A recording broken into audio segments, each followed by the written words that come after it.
Hello, my friends. I am very interested in giving you an update on what I observed today, and I'm sure what you saw today. Last night, I expressed my real concerns about what was going to happen to this good guy, Brett Kavanaugh. And I said if he didn't channel his inner Clarence Thomas to have a moment when he could express the indignation and rage that's in him, that that disposition he exhibited on Fox was not a fighter. It was a wounded, conservative, geek. Now, he showed up today, and I got to say, three observations about today. And I think if you didn't see it, I can give it to you in a nutshell. The Republicans are an absolute disaster when it comes to messaging. It's no wonder Donald Trump beat 15 of them. They couldn't tweet their way into victory if they had a winning hand. Here's the problem: they hire a prosecutor from Arizona, this woman, Rachel something or other. I should have her name to do this broadcast. The lady is the wrong person. What you need is a cross-examiner.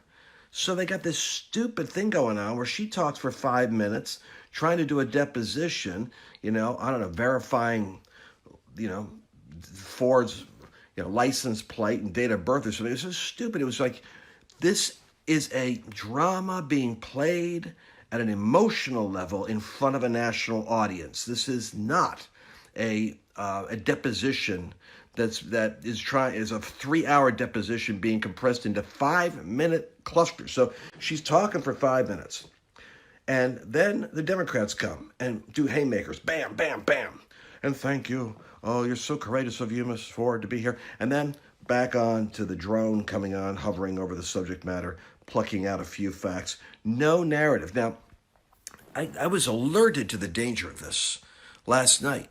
And then they cut her off. I think the president from Air Force One and somebody, he said, get her the heck off of there. She's not helping.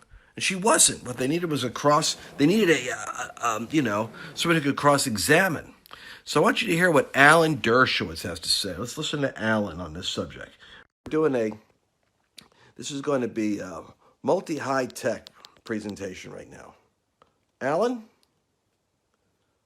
Is for the committee to call the other witnesses and let the FBI continue its background check. And I think in the end, it will do him. Oh, forget the background check, Alan. That's a goofy strategy the Democrats want. Yesterday, you said that you were concerned about the choice of Rachel Mitchell from Here we go, Rachel Mitchell. Sex Crimes Investigations Office in Arizona to speak on behalf of Republican senators as they question Christine Ford. And your point was, I think we have a clip. I'll show you. All right, watch this from last night. See, the greatest engine of truth ever invented, used effectively, namely cross-examination. And I'm worried that we don't have the right people. The woman who has been hired to conduct the cross-examination Here it is, folks. has probably rarely ever cross-examined anybody. She's a prosecutor. So I don't think she's the right person. Oh, my to gosh. question Dr. Ford. I was criticized very much for making that point, and I turned out to be 100% right. Yes. She was totally and completely incompetent in terms of asking cross-examination My gosh. questions because she has little experience. For example, Watch us. the main issue now is whether or not she recognized Kavanaugh correctly. She was never asked how well she knew him, Listen. how many times she encountered him before this, how close was their relationship. Come on.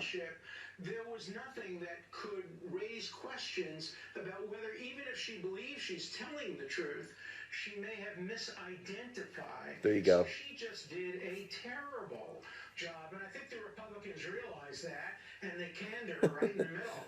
They gave her the hook.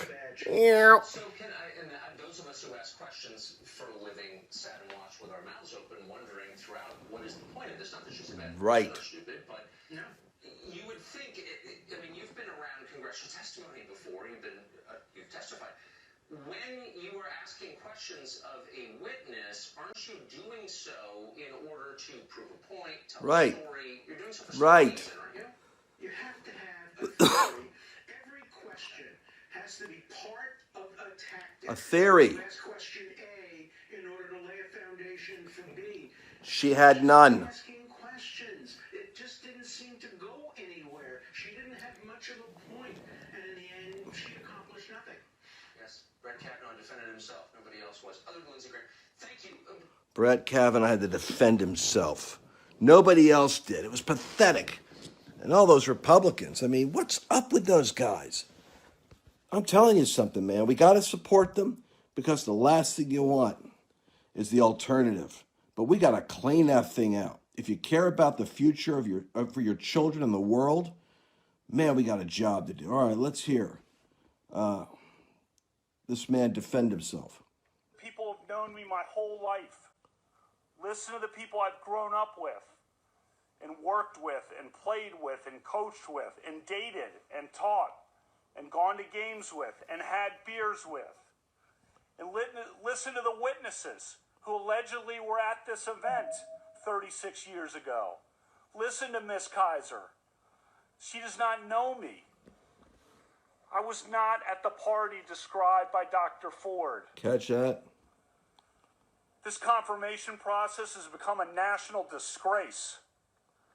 The Constitution gives the Senate an important role in the confirmation process, but you have replaced advice and consent with search and destroy.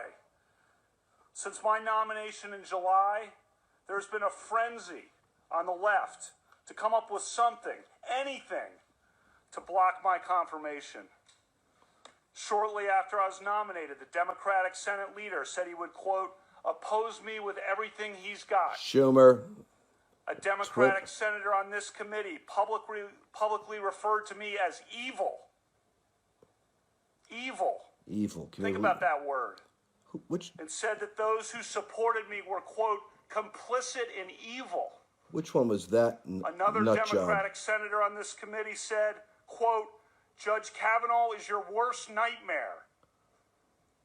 A former head of the Democratic National Committee said, quote, Judge Kavanaugh will threaten the lives of millions of Americans for decades to come. Those guys, man.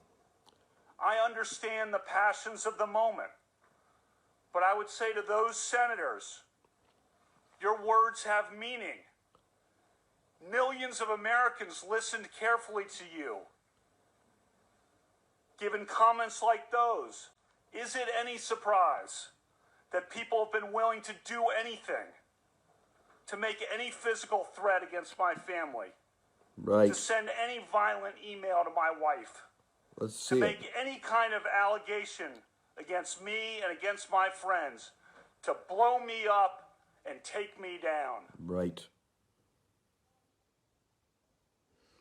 Man, I'll tell you what.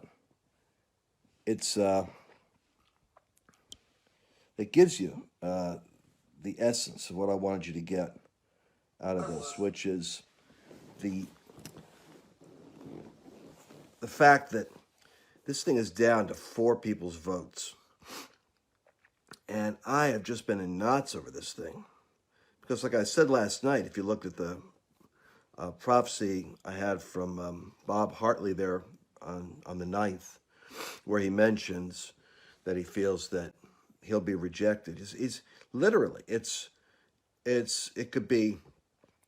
could just be this argument. Well, we feel we do need more of an investigation because they're both credible, then this is tragic, and we're not saying he isn't qualified. We're saying the American people deserve to have to be blah, blah, blah, blah, blah, blah. The Republicans, we got to get rid of weak Republicans. Now, one who I haven't always been a fan of, this is why you pray for rulers and those in authority. Occasionally, somebody starts to change and you celebrate the fact that they're an asset. Listen to Lindsey Graham. Lindsey is one guy. What I want to do is destroy this guy's life, hold this seat open, and hope you win in 2020. Watch this. You said that, not me. You've got nothing to apologize for. When you see Sotomayor and He's Kagan, hot. tell them that Lindsey said hello. because I voted for them. I would never do to them what you've done to this guy. This is the most unethical sham since I've been in politics. And if you really wanted to know the truth, you sure as hell wouldn't have done what you've done to this guy. This is going to destroy the ability of good people to come forward because of this crap. Your high school yearbook. You have interacted with professional women all your life, not one accusation. You're supposed to be Bill Cosby when you're a junior and senior in high school. That's what they're working today. And all of a sudden you got over it. It's been my understanding that if you drug women and raped them for 2 years in high school, you probably don't stop. Yep. I'll tell you what, Lindsay went after him there. And I'm glad he did. So I'm going to hold it right there.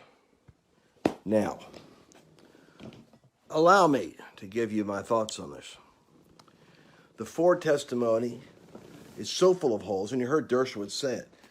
That dang prosecutor, the lame prosecutor, the goofball strategy they came up with to put Rachel up there talking. She should have said, how many times, wouldn't you like to know? How many times has she met Kavanaugh? How much time did she spend with him?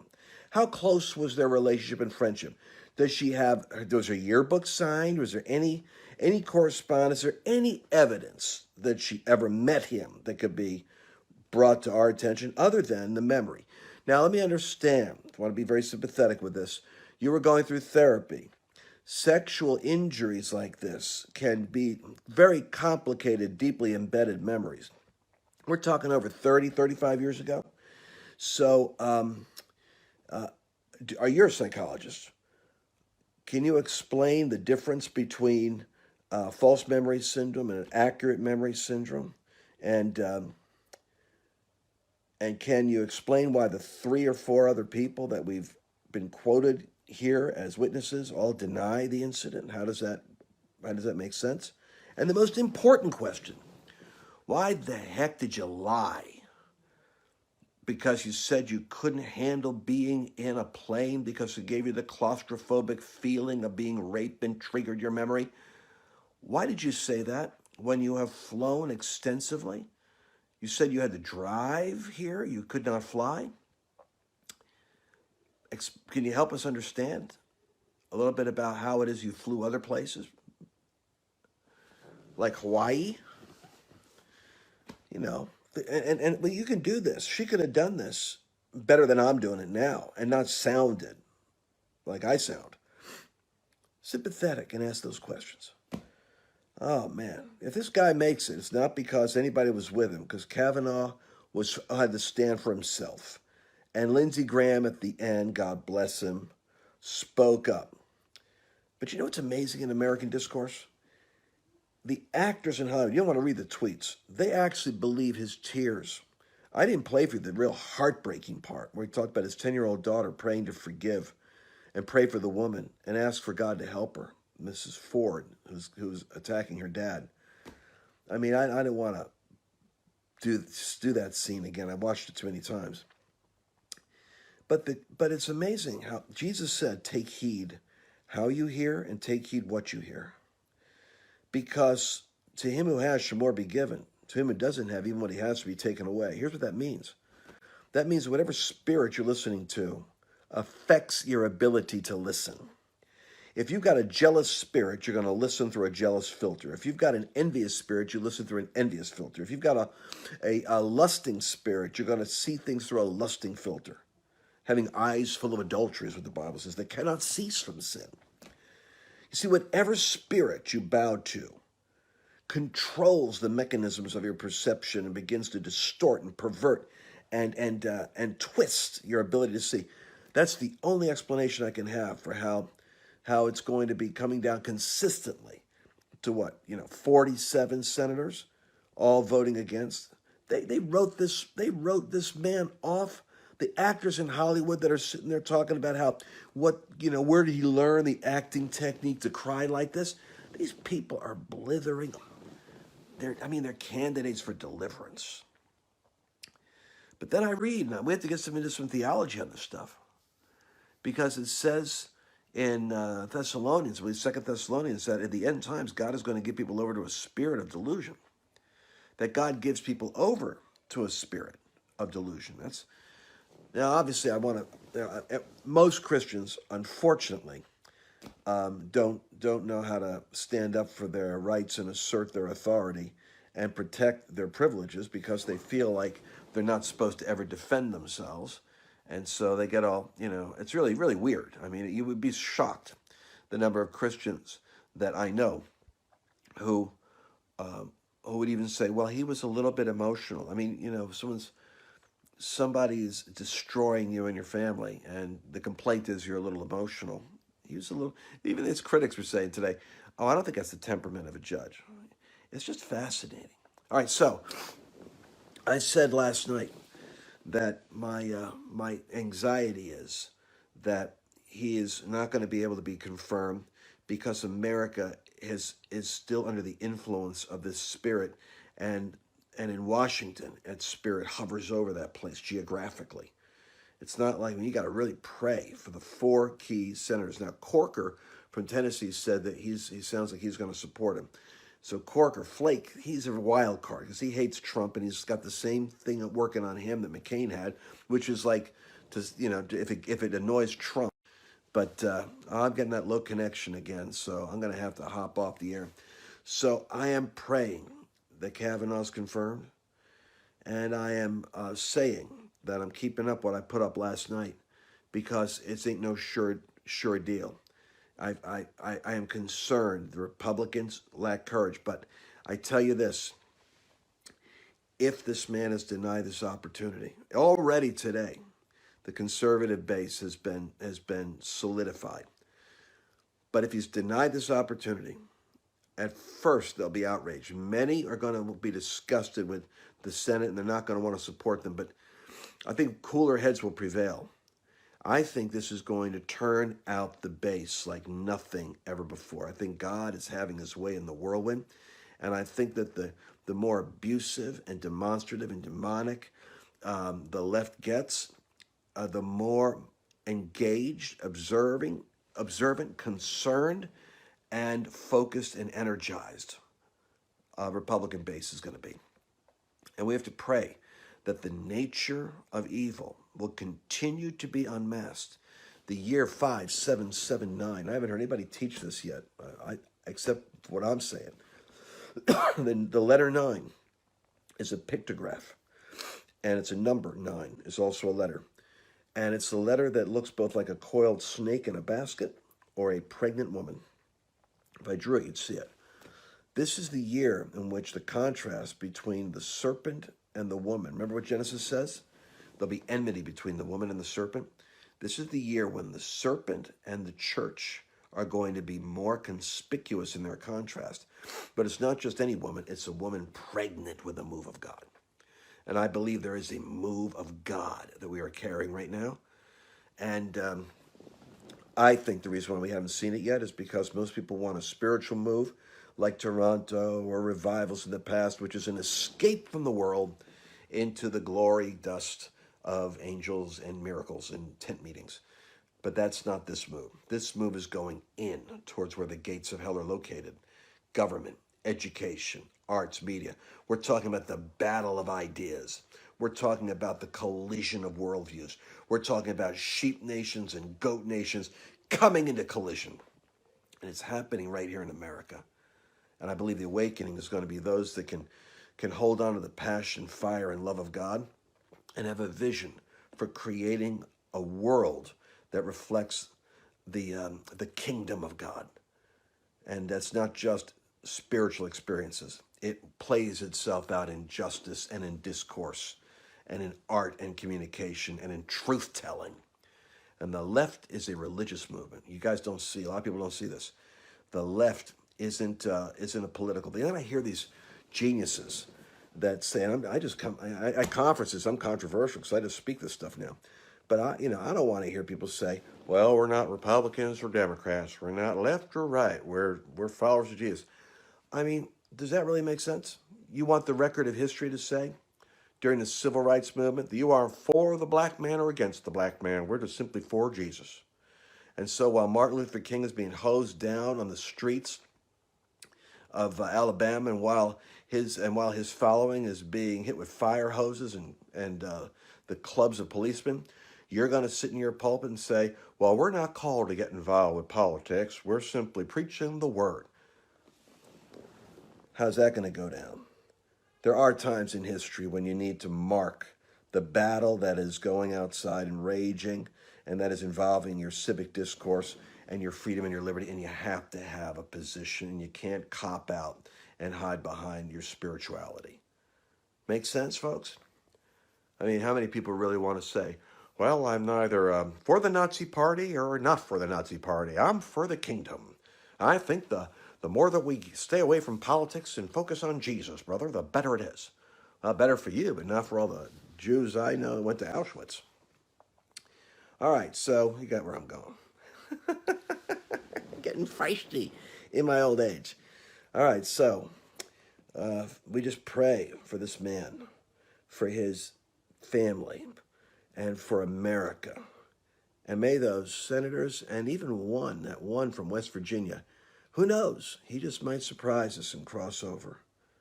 And I so look forward to being forced to sing the song from West Side Story. I said last night, I wrote it.